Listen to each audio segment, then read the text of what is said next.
Hey, this is Mark, and today I've got an iPhone SE that has no image. So I've already confirmed with the known good screen that it boots up.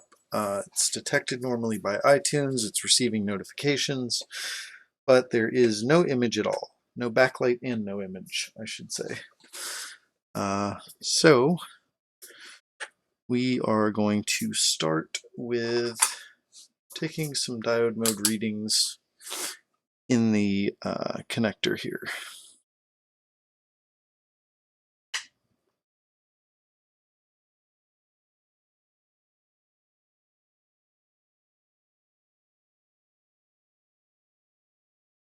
So I'm getting about 0.5 on each of these data and clock lines through the choke there. So that is good. So now I'm going to start testing the power rails. This one is a negative, so I have to reverse my probes. Got 0.6 there, that's good. This is the 5.7, and I'm getting 0.001, so definitely a short to ground on that 5.7 volt line. So we'll hop over to ZXW.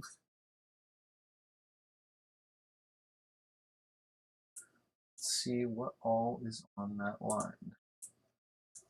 So we've got a filter, a couple of caps.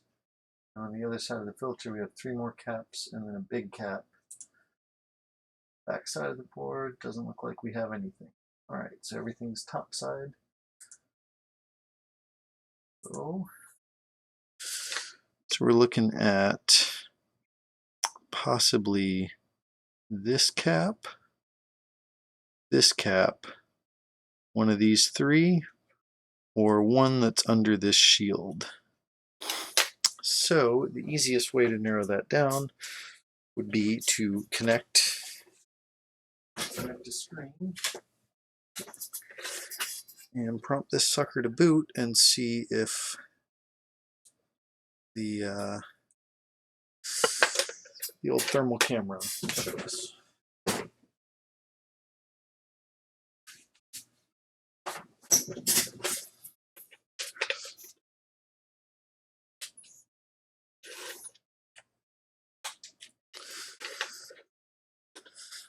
All right.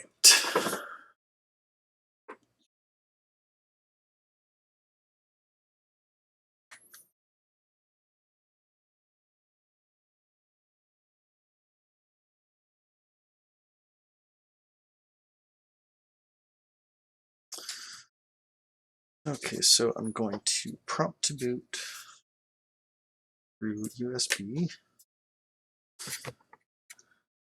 and we'll just see if anything jumps out at me in this connector area. And it's going to be hard to get the other camera to pick this up, but the answer is no, nothing is jumping out. Also not entirely convinced that was attempting to boot there.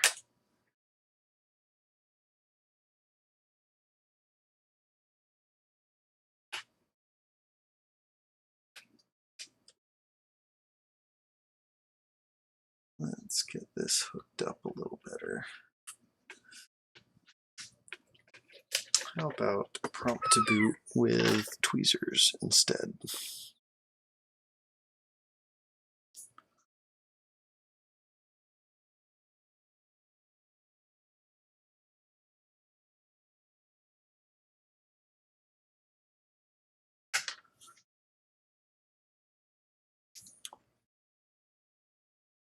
Okay, so again, nothing in that area appears to be heating up except for the CPU shield. So my money is on the big cap that's going to be under this shield.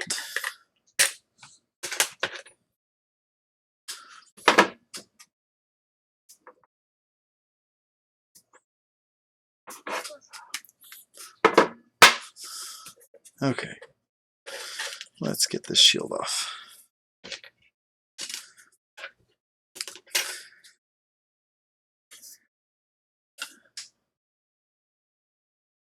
And the truth is, it tends to always be one of the bigger caps on a line, unless, except for in cases of liquid damage. But in cases of like spontaneous capacitor failure for no apparent reason, um, it seems to always occur in the larger package size of what's on the line. Very, very rarely do you see 01005 caps fail spontaneously. So this guy, I believe, was our other 5.7, the big one. So let's see if that measures short. Yes. So that is on our shorted line. Now, let's do this with free spray. That's going to be a little bit easier for me to show video.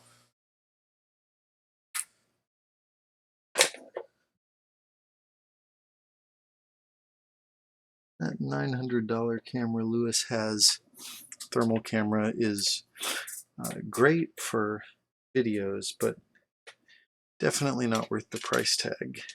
I can see why he uses it though. If Kian Lee or Union Repair or whoever sent him that sent me one for free, I would certainly use it. But I'm definitely not going to go out and spend the money on it.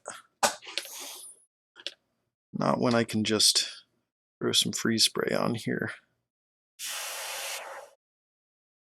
Okay, so we got everything in the area frozen. And with that unfroze really quickly. Try this again.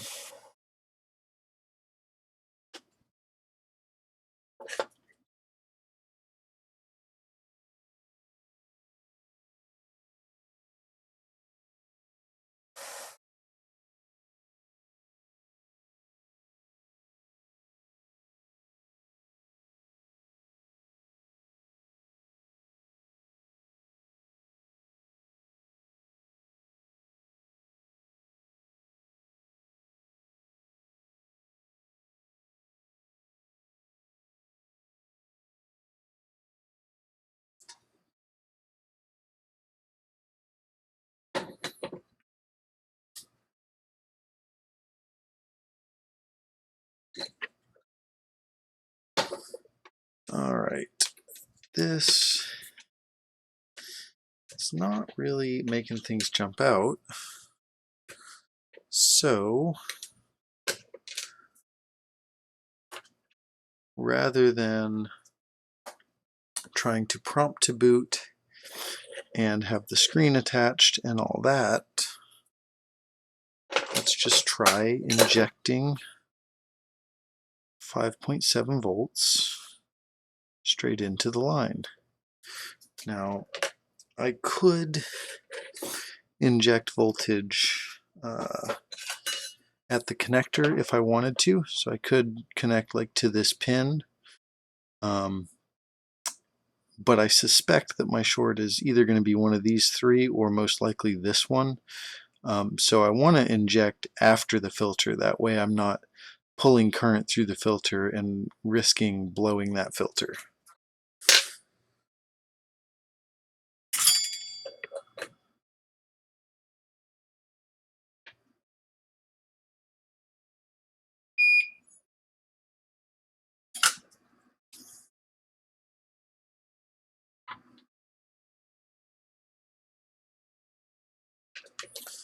All right, so we'll connect.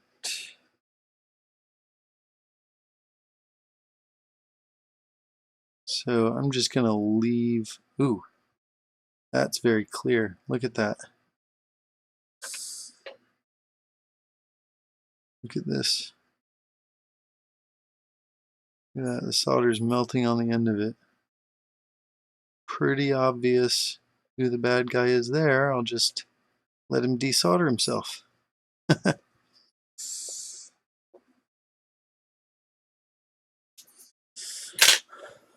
All right.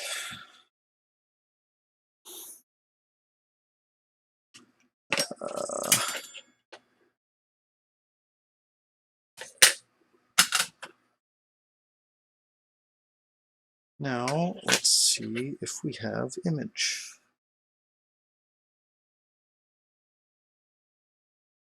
So confident that that fixed it that I'm not even going to test and see if the short is gone.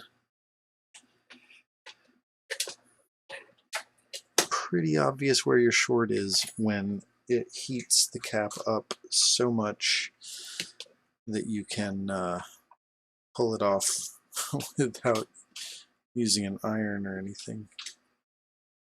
Alright, so I think something is up with my cable here. There we go. Prompted to boot finally. We have image. Alright. We are good to go. Now I am going to go and find a... Oh, power got disconnected, but this one's solved. This is going to be done. I'm going to go find a matching cap. No need for me to include that. Pretty straightforward. Just find a matching value cap, solder it back on where that guy was, and then send this back as fixed. So, alright, thanks for watching. That was easy.